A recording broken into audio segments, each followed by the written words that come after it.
When everything changes, I can change anything. Turning the pages, everything's new. If life's little stages are teaching me anything, it's everything changes, and I can change too. Used to be when things got crazy, I'd get to feeling, but I found out I can't let that faze me. Honey, now I know. When everything changes, I can change anything. Turning the pages, everything's new. If life's little stages are teaching me anything, it's everything changes, and I can change too. Who expects the unexpected? Life's sneaking up on you, and sometimes we all feel disconnected. What you gonna do? Everybody sing. When everything changes, I can change anything. Turning the pages, everything's new. If life's little stages are teaching me anything, it's everything changes, and I can change too. Who's to say why it works this way? Well, it's kind of strange, but it's true. When everything changes, I can change anything. Turning the pages, everything's new. If life's little stages are teaching me anything, it's everything changes, and I can change too. Everything changes, I can change anything. Turning the pages, everything's new. If life's little stages are teaching me anything, it's everything changes, and I can change too. Everything changes, and I can change too. Everything changes, and I can change too.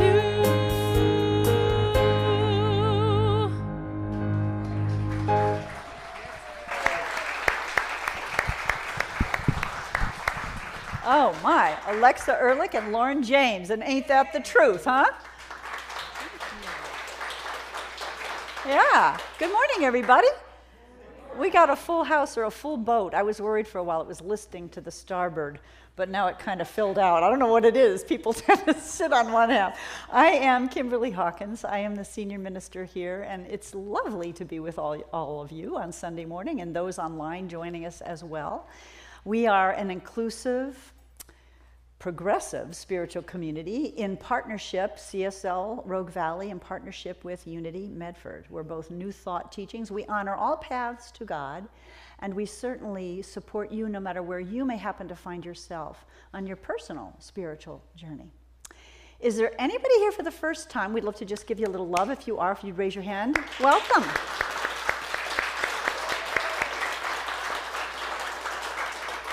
We hope that you'll join us for some refreshments afterwards so we can get to know you. We have a little cast of characters I should introduce. Wendy Wellborn is the practitioner on pulpit this morning. Thank you, Wendy. You've already heard our glorious musicians, Alexa Ehrlich and Lauren James. So good to have you here. And holding high watch, praying throughout the service for everyone's highest and best good is Reverend Stephanie Clark, who just did a very sweet meditation for us. If you haven't joined us, we have a 10 a.m. meditation in that room. So if you haven't already, please turn off your cell phones or turn them on airplane mode. We'd rather not hear your little notifications. You won't need your phone for the next hour. I'm going to invite us to take a very deep breath as we prepare for our invocation and reading. And I'm going to ask that you hold your applause, as wonderful as these musicians are. If you would hold your applause after this next song so we can go right into prayer from a meditative state. Thank you.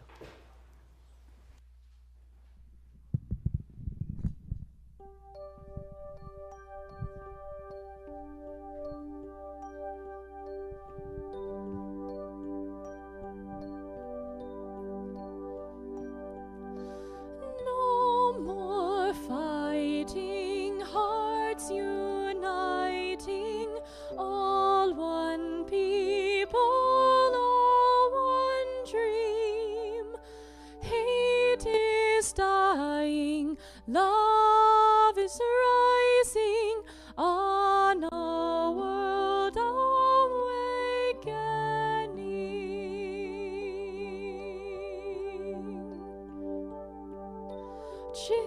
children of one God, one planet, let the earth and heaven sing.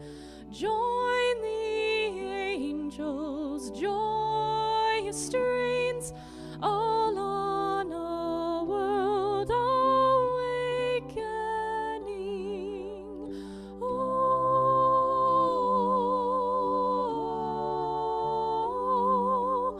for a world awakening. Oh,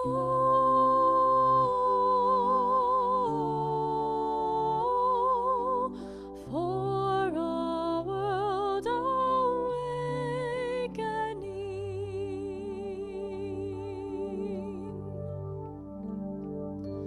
One day all the world is watching. Time weaves us a common theme. Peace our anthem. All are welcome to a world awakening. Oh,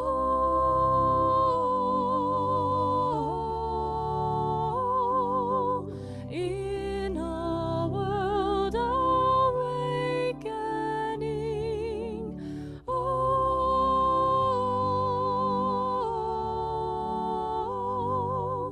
in a world awakening.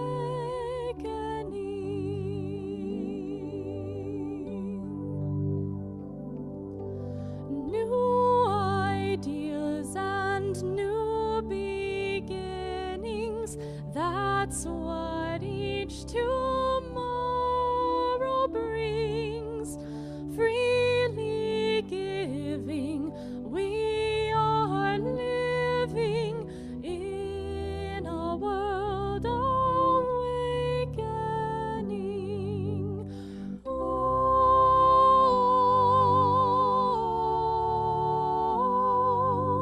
on a world awakening. Hate is dying, love is rising, on a world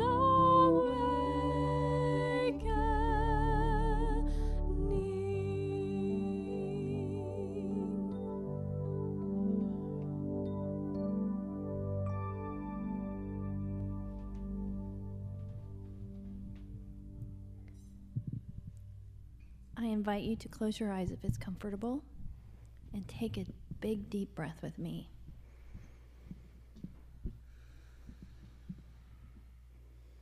And if your face feels like it, smile.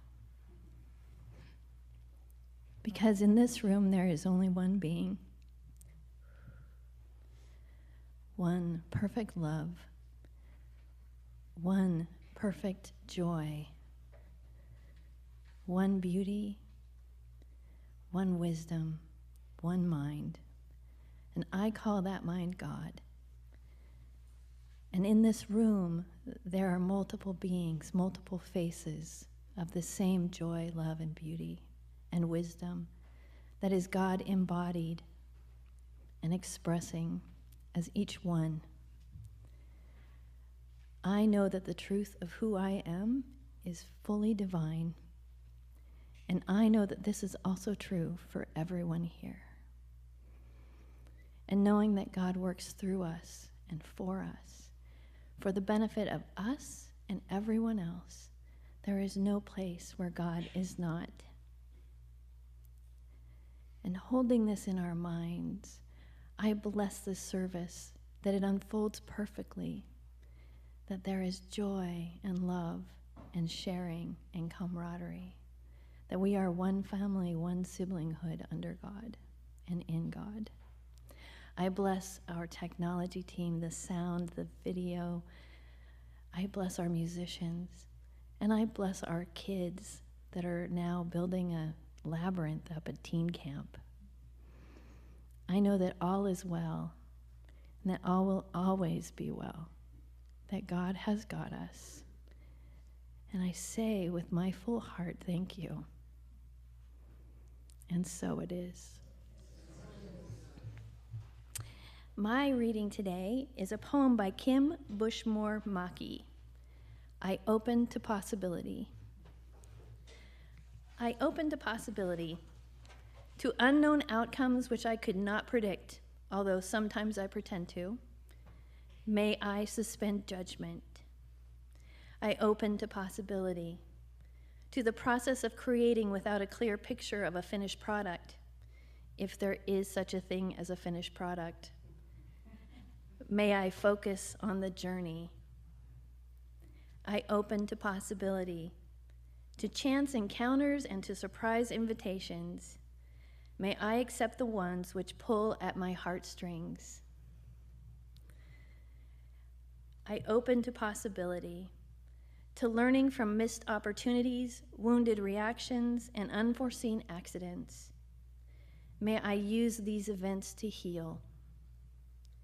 I open to possibility, to the mysteries in both the seen and unseen. May I have faith in what I cannot explain, but my soul trusts. I open to possibility, to both synchronicity and to serendipity. May I recognize the gift and accept the gifts with gratitude. And so it is.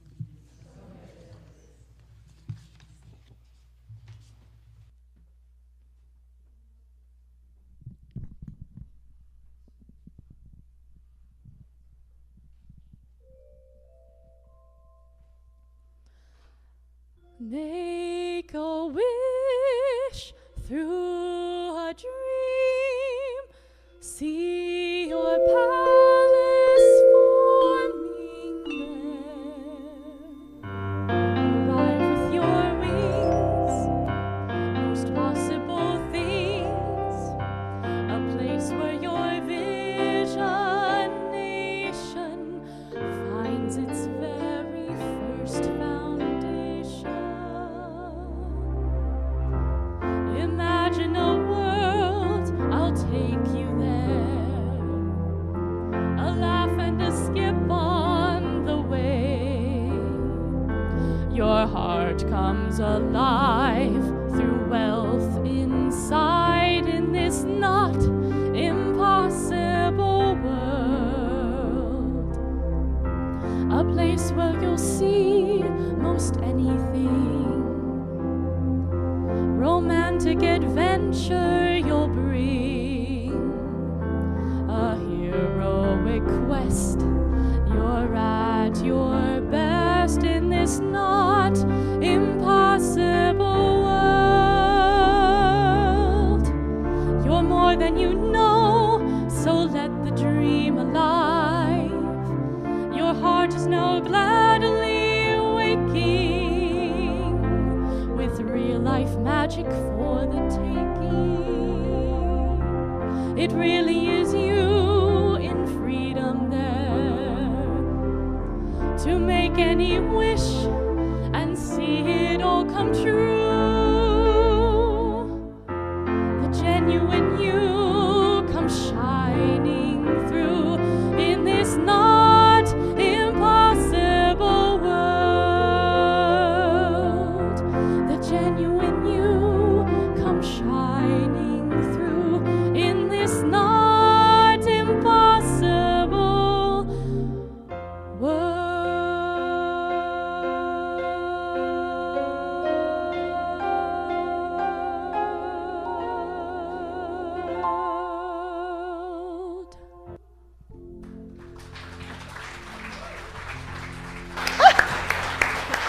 Oh my, you two. Are we blessed or what? That's an original from you? Yeah. So the little, and Ed Miller, who's here in the back. Oh my.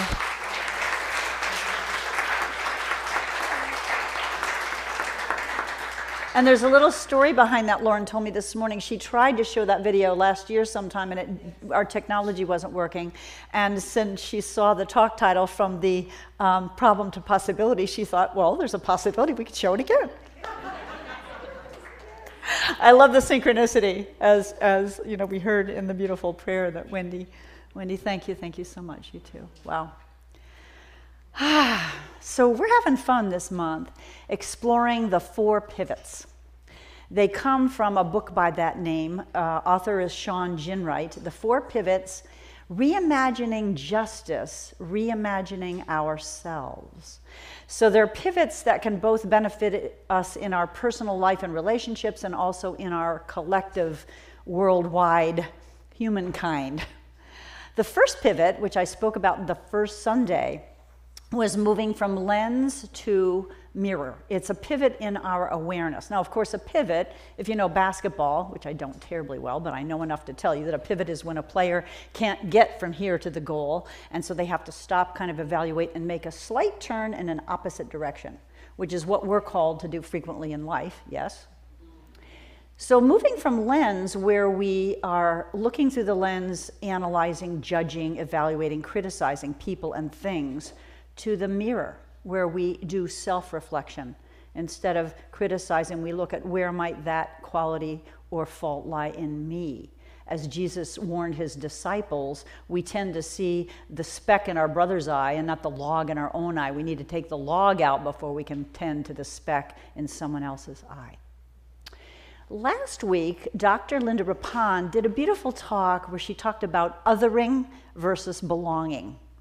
So othering is when we make people the other, less than, separate from us, something's wrong with them, versus belonging, as we've already heard through the prayers and the poems and the songs, we're one body of God, each in individual houses here, but one spirit. So learning to recognize that, even when we don't agree with somebody or they're different from us.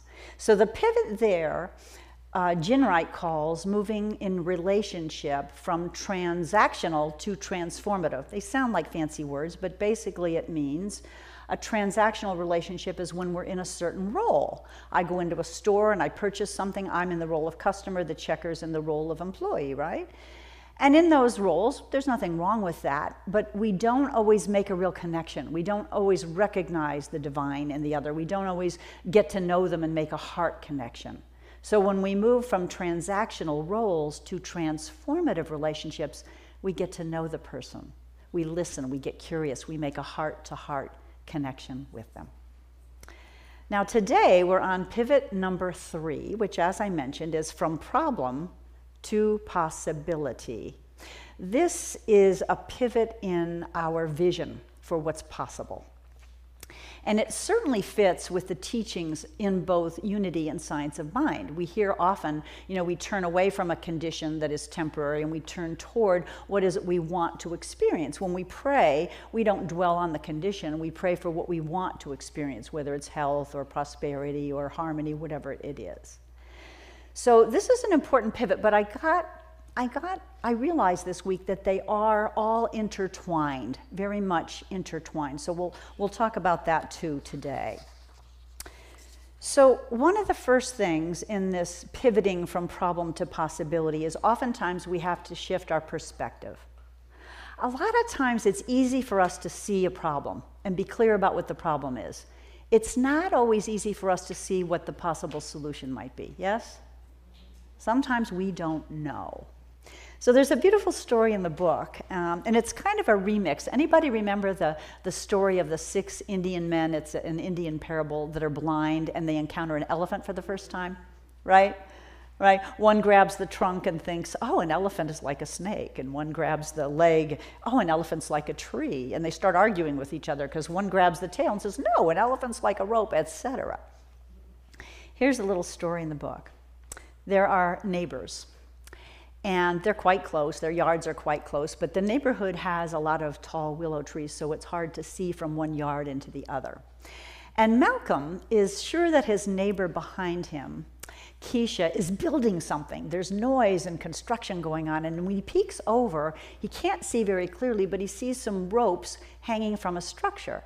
And he's very curious, so he calls up his neighbor, Javier, and he says, Javier, what is Keisha building over there? I can't see. Maybe you can see better. So Javier goes and peeks through the hole in his fence, and he comes back, cell phone in hand, and he says, Malcolm, Keisha is building a deck. I can clearly see the handrail she's put in. It's a deck.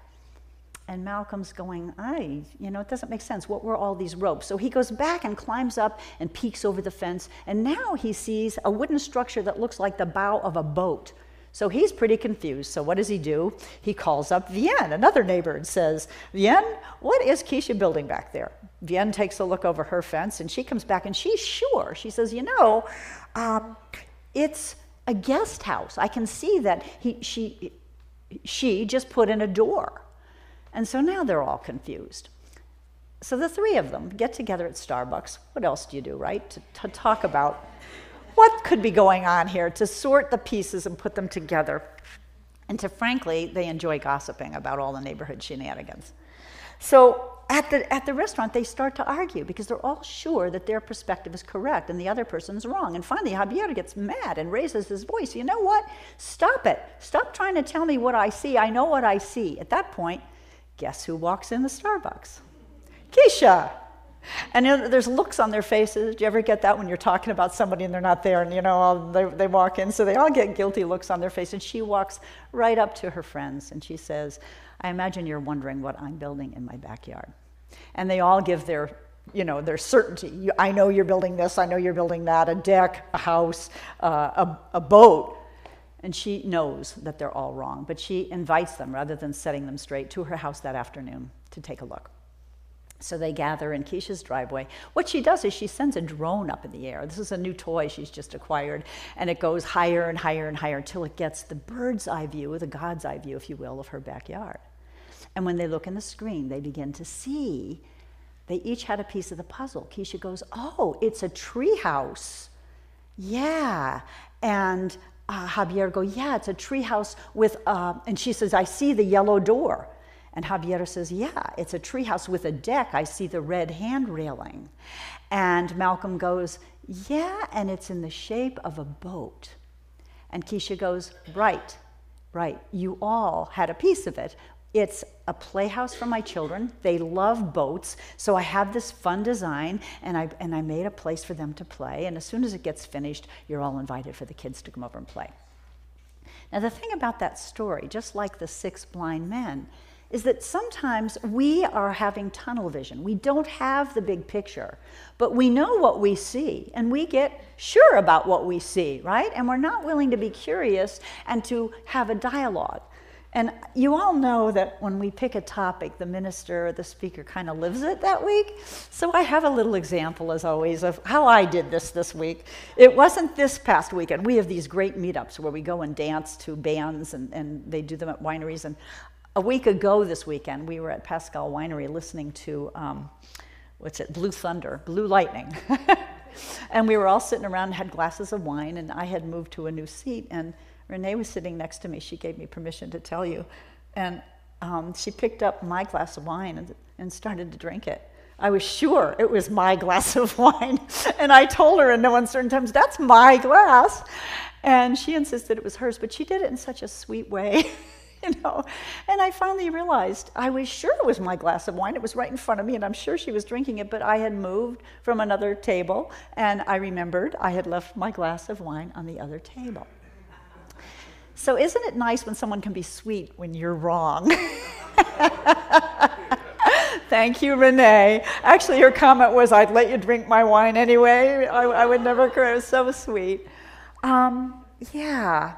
And this kind of attitude, it's transformational, again, for our relationships, this perspective taking. One more story about this kind of shows how it can spill over not only, oh, by the way, the other issue with that little gathering in Starbucks, the gossip, right? I mean, the story is a story that makes a point, but had Malcolm called up Keisha in the beginning and said, hey, neighbor, what you building over there? All of the arguing and blaming and hard feelings would have been avoided, right? So in our community, when you become a member of our community, an official member, many of you have signed a covenant, which one of the provisions in a covenant is when I have an issue or a problem with someone in the community or outside the community, I go first to prayer.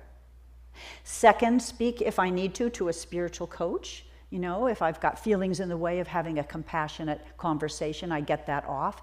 And then I speak directly to and only to the person I have an issue with. And that bypasses all that triangulated, gossipy, messy communication. So here's the other story. I love stories. The author's wife, I'm trying to remember the names, Nedra, and their college-age daughter, I'm not sure I jotted that in my notes, but anyway, they were headed to take the daughter, Naya, back to college. So Nedra wanted to drive her to the airport to make sure she got on the plane, and actually she called a Lyft, and the Lyft driver came and they got all the luggage out on the, the curb and put it in the trunk and got in the car. And as they were pulling out, Nedra noticed the driver was looking at the signs in their Oakland home yard, a modest home, and the signs said things like Black Lives Matter, they're a black family. In this home, we don't believe any human is illegal, and kindness is everything. So the two of them get in the car, and Nedra, the mom, bubbly personality, says to the driver, "Hi, how are you today?" He doesn't answer. He doesn't even turn around. He doesn't acknowledge her. So she pushes again and says, "Beautiful morning, isn't it?" Again, he doesn't even turn around, doesn't acknowledge her. Now she starts to think. He's a guy, don't take offense at this, but she stereotypes him. He's in his 60s. He's got graying hair. He's kind of dressed conservatively. And she's thinking he's a white, racist, conservative, and he didn't like the signs in my yard. Right? So then she says to him, what'd you think about the signs in my yard? Again, he doesn't respond. So she turns to her daughter and says, "Do you believe it? He's given me the silent treatment. He must be blah, blah, blah, blah, blah." And her daughter goes, "Mom, it's not that he disagrees with you. He didn't hear you." And Nedra goes, "What do you mean?" She points to a sign on the cab, "Driver is deaf." Driver is deaf. So she made up this whole story. And none of us have ever done that, right? Oh, no, never.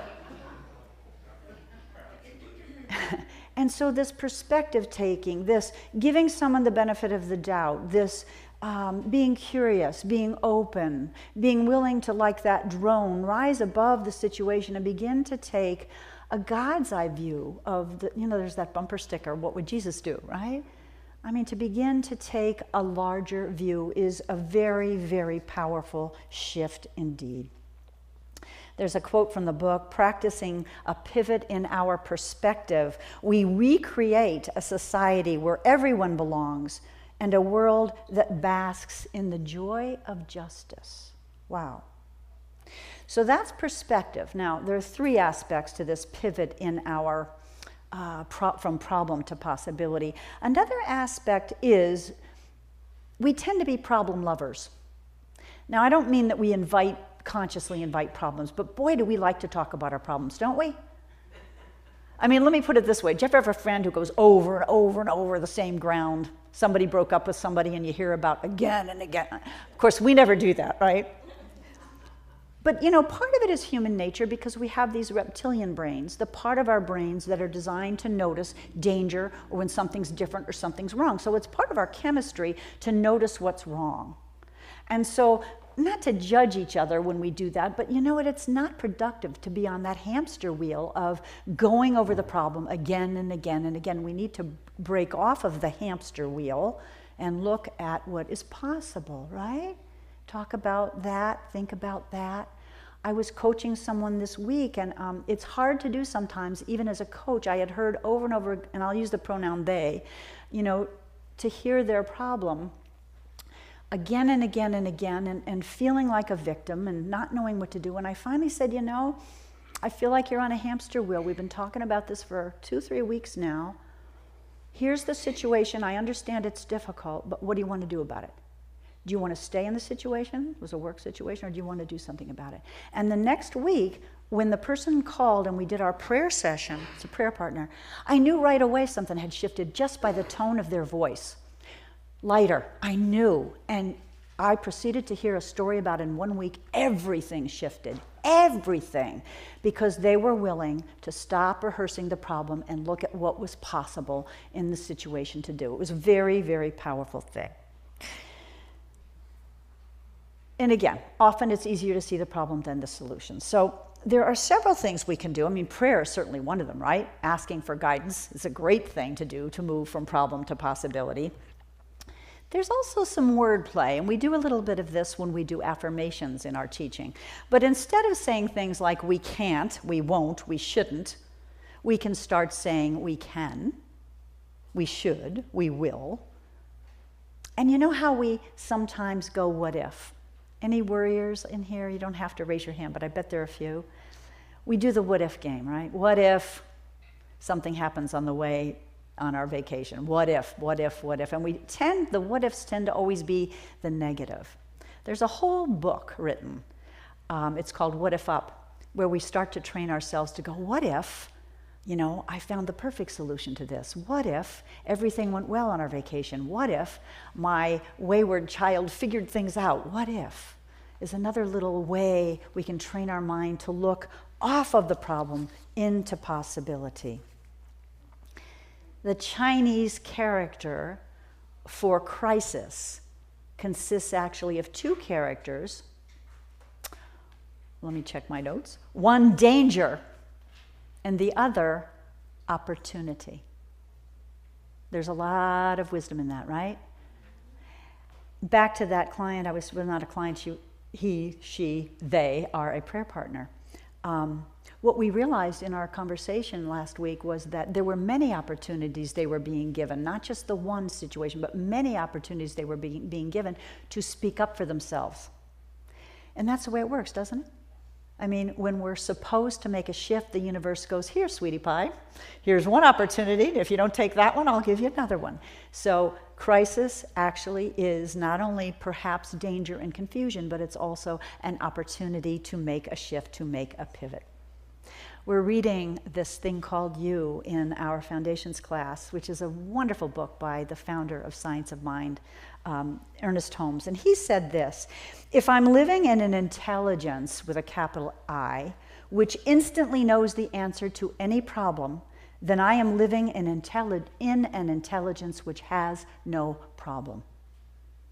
God doesn't have any problems, right? There's always a solution. There's always a way.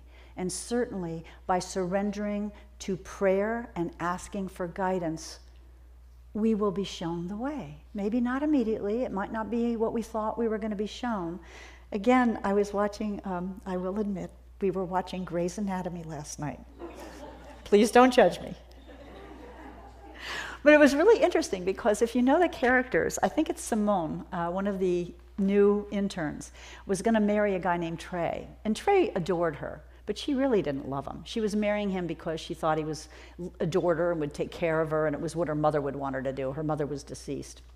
And we all knew she shouldn't. Anybody watching knew she should not marry this guy. That there was another intern that really was more, in sync with her. So it's a wedding day, and there are signs consistently. I'm sitting there with Vivian. I can't be quiet when I watch TV. I'm like, come on, don't you see you shouldn't marry him? So the first thing that happened is her maid of honor was zipping up her wedding gown and the zipper broke. Then she went out and her fiance had ordered the flowers and told the florist the wrong day. There were no flowers, and she had this special bouquet she wanted to carry of tulips as her mother had carried. Well, her maid of honor, being creative, went and gathered, probably went to Trader Joe's or something, and made a bouquet of tulips and gave it to her, but she didn't wrap it well enough, so when poor Simone took a hold of the nosegay, she pricked her finger on the thorn and she got blood on her white gown. Then they're in getting her makeup and stuff done, and a bird slams into the window, and she goes, oh no, oh yeah, and there's a little figurine of a robin sitting there, and they're talking, she and her maid of honor are talking. Her mother loved robins. Well, the bird that slammed into the window was a robin, and the maid of honor looked out the window, and Simone, the bride, asked, is it okay? And she goes, oh yeah. And then as Simone and her father are walking down the aisle, we see the robin in the garden, dead. No, come on, and that many signs, So she does, I shouldn't tell you, I shouldn't ruin it. It has a happy ending. But how many times do we ignore signs, right? And sometimes it's hard to know if it's, but that consistently? Really? Our intuition, something inside, and she knew something inside was telling her, I don't know that I should do this, but she just ignored it until finally, I guess the dead robin was like the last straw. Oh my. Yeah. I think that praying and surrendering and opening to divine guidance in the Course of Miracles, it talks always about ask Holy Spirit. Holy Spirit's always there to communicate to you, to give divine messages, always there. And I would say that prayer and receiving guidance is better than any Google search. It's better than any Google search, you know? The answer is always perfect. Again, from this thing called You. Every problem contains its own answer.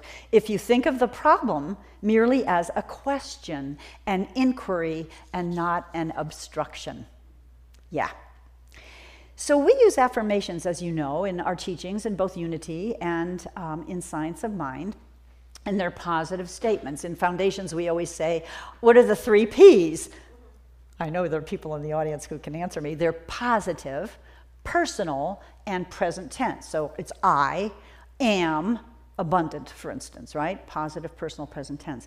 Sometimes when we use an affirmation, all right, I'll say it. My sister used to say our bullshit meter goes off, right? Because, pardon my language, but, you know, because our brain goes, come on, like I am abundant, I have all the money I need and more to spare, and I can't pay my rent this month? It doesn't feel like it's possible. So sometimes we have to use denials. You know, there's no obstruction to my good. God doesn't have anything against me. Nothing is withheld. And there's another little trick that can sometimes work. There's a guy named Noah, can't remember his last name right now, who wrote a book, his last name's Noah. He wrote a book called Afformations with an O instead of an I. Noah John was his name. And so what he suggests, he's done a review of scientific research that shows our human brains, when we ask a question, look for the answer. They automatically go to work looking for the answer. Even when we sleep, our subconscious is working on the answer. So rather than saying something like, let me give you some examples here. I need to forgive so-and-so. You know, I fully forgive my cousin so-and-so who did me wrong. And you're thinking, no way, Jose, I'm not there yet, right? He suggests you say something like this. Why do I forgive and let go so easily? And just leave your brain to figure it out. You don't answer consciously. Why do I so easily and gratefully let go of past hurts? How is it that I am safe and free from worry? That's a good one for anybody that's a worrier, right? So again, in shifting from problem to possibility, we have to shift perspective, come to a higher viewpoint, and we have to become less of problem lovers and more of solution lovers. The third piece is our outlook, and this is a biggie. You know, what are we against and what are we for? We have this expression in our teachings, what we resist persists. Ernest Holmes, our founder, in one of his last, probably his last big talk was the Sermon by the Sea at Asilomar in the 1960s. He said this, and I love this. He said, find me one person who is for something and against nothing, who is redeemed enough not to condemn others out of the burden of his own soul, and I will find another Savior, another Jesus, and an exalted human being. So think about that, shifting from problem to possibility, instead of being I don't like this, I don't like that, and politically in our country right now, there's a lot of that going on, right? What do we want? What's the world we want to see? What are we for? We have done a lot of what we call spiritually motivated social activism in this community. Some of you have marched with me for various causes. Remember a couple of years ago when the crisis at the border was so horrible, and they were taking young kids coming across the border and separating them from their parents and sending them to detention facilities that were horrible. It was heartbreaking. And so we marched, and instead of marching against the policies that were going on, some of us held signs like, keep families together, right? Because that's what we're for. When we marched after Roe v. Wade was overturned, and this isn't political, but we believe in our sovereignty over our own bodies. And so instead of, some of the signs that were carried in that demonstration were abort the court.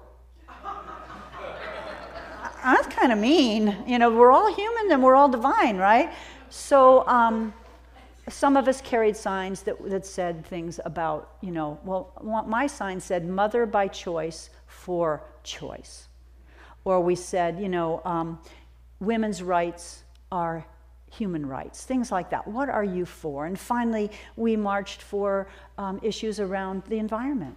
And so it was save our planet. It wasn't, denigrating people who we felt were destroying the environment. What are we for? That's a powerful, powerful voice to share with the world. So, let's see. That's the third one, is the outlook that we take. Turn away from the condition and turn toward what it is we want. Perspective, possibility, and outlook. I have one more story which I was quite moved by in the book. The author, who is a PhD and a social activist and a college professor, very progressive politically, as you can imagine, went to high school with a man that he called Big Jim Braden. Big Jim played football in high school with Sean Ginwright. He went on to be a defensive tight end or something, I don't know football that well, at the University of Arizona, and then became a coach. And he had the job of his dreams coaching a high school in Southern California. He got married and he was like really, really happy. Everything was going his way. And he and Sean, the author, stayed in touch a little bit. Sean posted an op-ed piece on Facebook. And Big John Braden responded personally by sending him a message saying, social media squashes the conservative voice, and the left are evil and selfish. And he went on, and they had, and Sean Ginwright just he unfriended him, decided not to have any communication with him. And as he's going through this book, his friends and colleagues, he's talking to them about this person's position. It really bothered Sean that he called the left evil. It was like, it makes them sound less human. Well, I got to tell you, whether you're progressive or conservative, we do that both sides of the aisle, don't we? If I'm a progressive, I say that about conservatives. Conservatives say that about progressives. So his family and friends were saying to him, Sean, you ought to interview this guy for your book. And he's like, no way. I don't want to hear all his racist, baloney and malarkey, because he was talking about things like, well, I'm getting ahead of myself. So he sat with this for a couple months. He did not want to have contact with this man. And then he finally gave in, thinking he's right. If I can be curious and open and question and, take that higher view of what's going on with him, that's how we're going to get through these divides that we have with each other. So he emailed Big Jim Brady, or whatever his name is, Big Jim Brandon. He emailed him. He said, I'm writing a book. I'd like to interview you for it.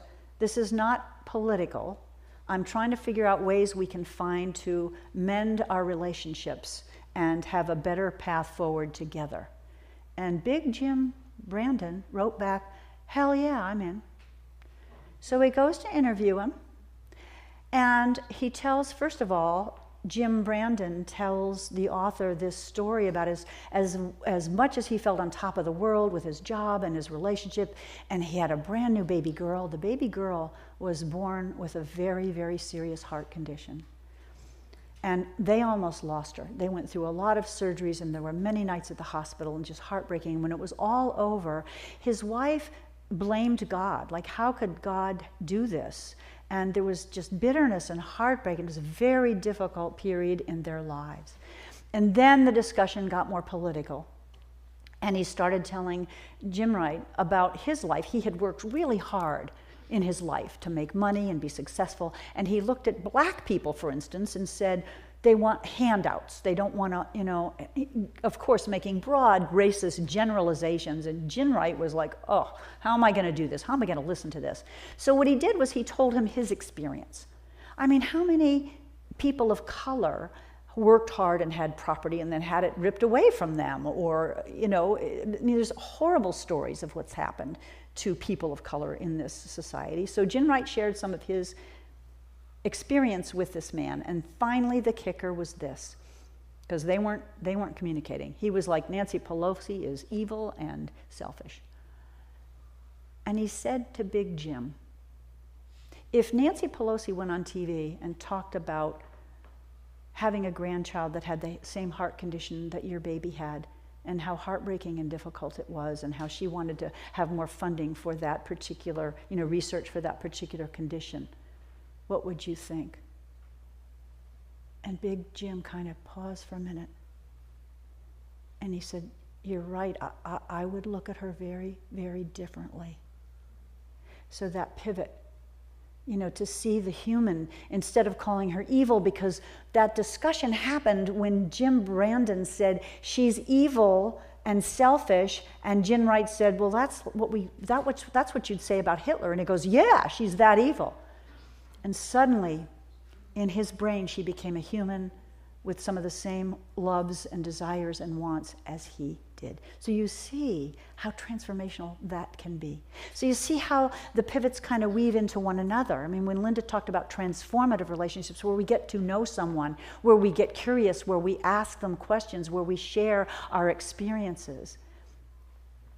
That first lens where we stop blaming and start looking at, you know, where's my wine glass, Renee? You know, we look in here instead of out there. And finally, when we have that outlook of what can we do together, what can we be for together, this becomes absolutely transformational. So let's pivot, not only from lens to mirror, not only from relationships that are about roles and transactions, but are heartfelt transformative. And let us pivot from focusing on problems, we got to see them, we got to acknowledge them, but let us pivot to possibility. Amen? All right, let's go into prayer. Once again, I loved what Wendy prayed for us in this very room. Spirit is, God is, the creator of all, the source of all. There's a song we used to start our services with in Southern California. In this very room, there's quite enough love, there's quite enough peace, there's quite enough joy for all the world. In this very room now, that is the truth. Our hearts absolutely one with everyone around us, but not just those that we think alike about, not just those we share political views with. We are one family. Here to figure this out. Here to be willing to make pivots so that we stop pointing the finger, so that we can grow and be self-reflective, so that we can get the higher view, that we can get God's eye view of seeing everyone as a divine creation, not evil, not other. We may be different, we may not be uniform, but we are one family coming from one source. So this week, my prayer is that each of us become more deeply willing to take a look here within instead of pointing the finger, that we be willing to soar like that drone and be willing to look at all the pieces, be willing in a discussion instead of gossiping and taking our stand, being willing to engage, be willing to consider another point of view. And finally, let us be willing, God, let us be willing to focus on the world we want to see and how to get there. So changing our language, changing our interactions, changing our hearts, being willing to forgive. Because these practices do indeed pave the way for a world that is just for everyone. And I don't know about you, but I want to live in that world. I want that peace that comes from that. So I know that we're blessed this week as we make a pivot. Sometimes it's just a little pivot, a little change in direction that can bring new insights. Perhaps it's a prayer that we need guidance. God always responds. Holy Spirit, divine wisdom, universe, whatever you want to call it, is always responsive, always caring and loving and supporting and supplying us. So we are never alone. I am grateful to know this. I'm grateful to speak this. I'm grateful for teachers like Sean Ginwright. And I'm grateful for efforts that we all make to bridge the gap, to cross the aisle, to have a conversation heart to heart. In gratitude for all of this, thank you, thank you, thank you. I release this word into the law, knowing it's heard, it's answered, and we say together, and so it is. Amen.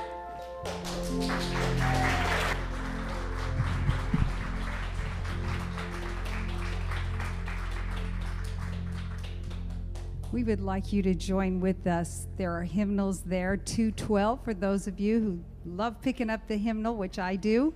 And when I look out here, this is the living proof of the scene of possibility. It's beautiful to see the two congregations saw a problem and imagined a new answer. So it's 12. It's kind of in a dance, a waltz. Yes, 212. 212. Weave us together. Weave us together. Weave us together in unity and love. Weave us together. Weave us together, together in love.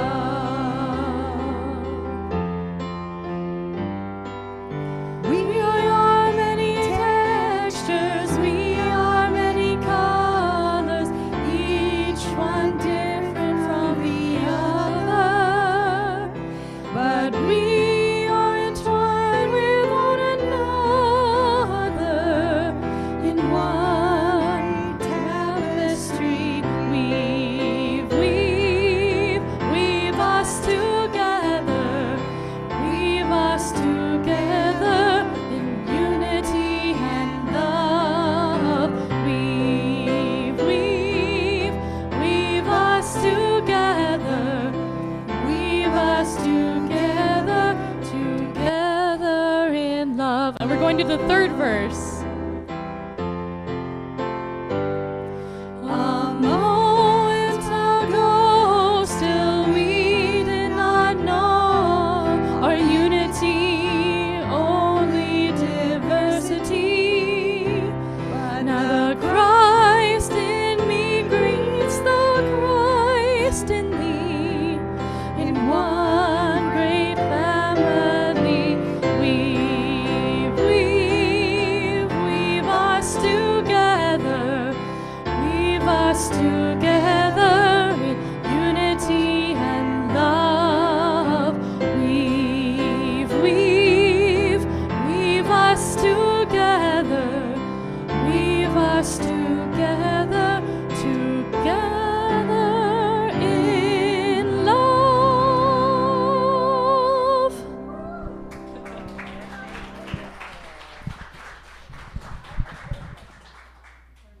Because I don't want to sing. Am I on? That was perfect, y'all. Thank you so much. Wow. Okay, we're going to ask our ushers, Patricia and Vivian, to come forward. Time now to share our tithes and offerings. As you probably know, there are envelopes for either Unity or CSL. We're becoming one. Very shortly we will be one. But for now, you may give to either of us. You can write a check. For those watching online, you can go online, cslroguevalley.org, and make a donation there if you care to. So I'm going to invite you to say our affirmation, our giving affirmation after me, if you would. Graciously I give. From a place of love. Knowing that as I give, so do I richly receive. And so it is.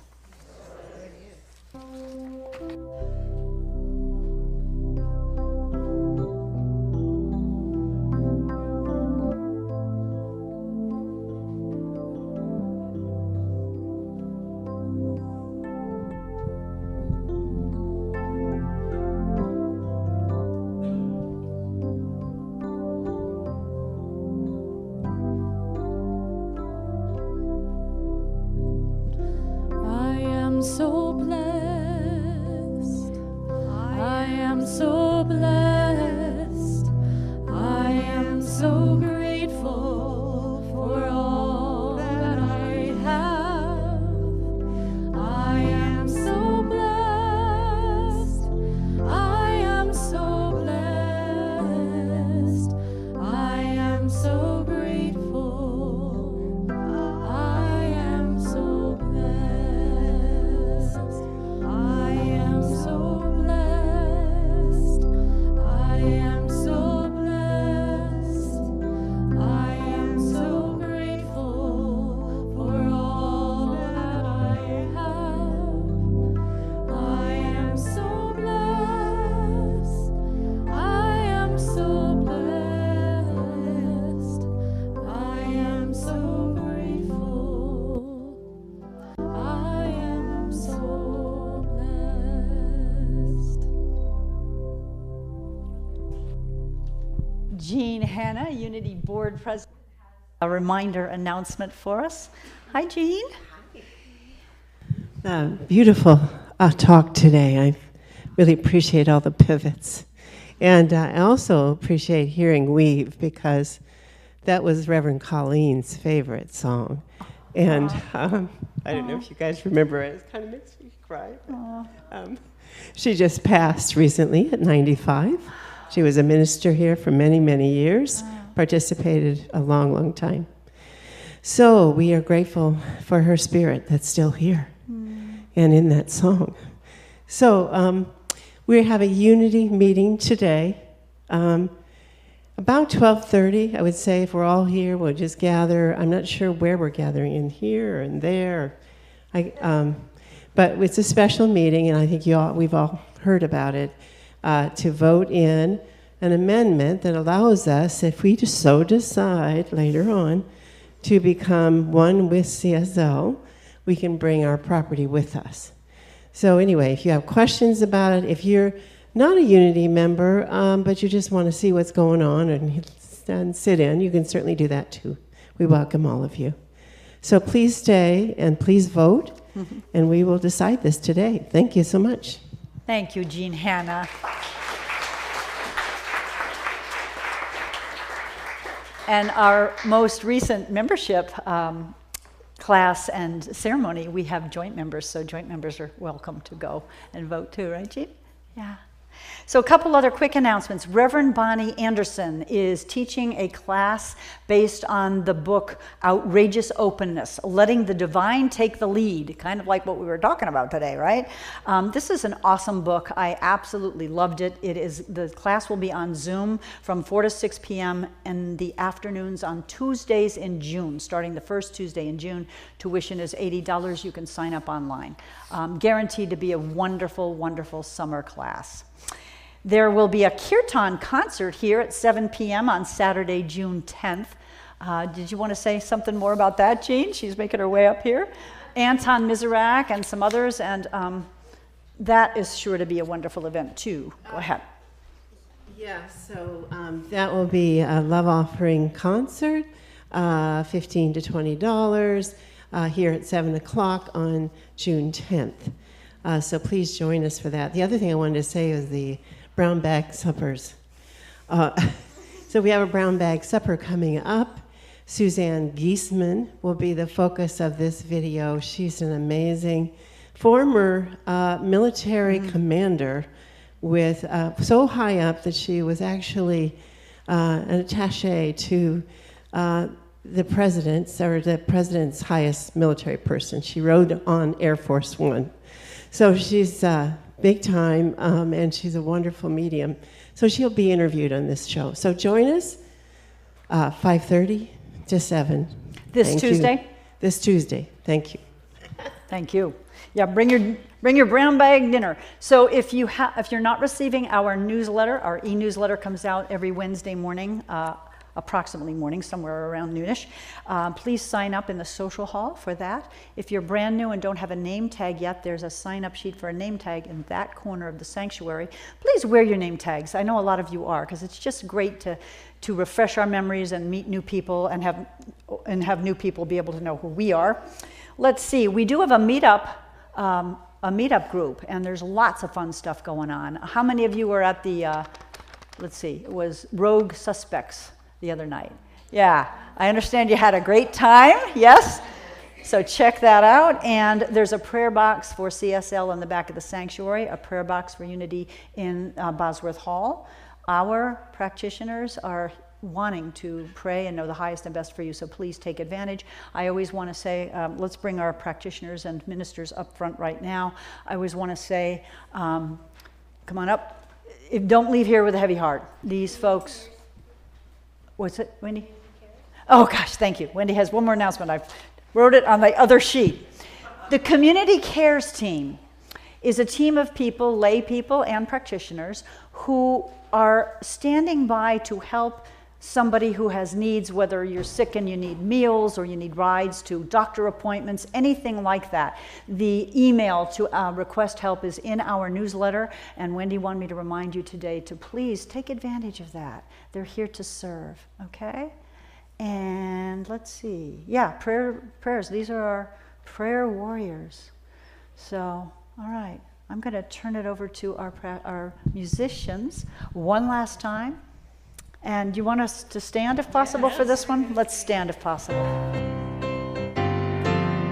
Let there be peace on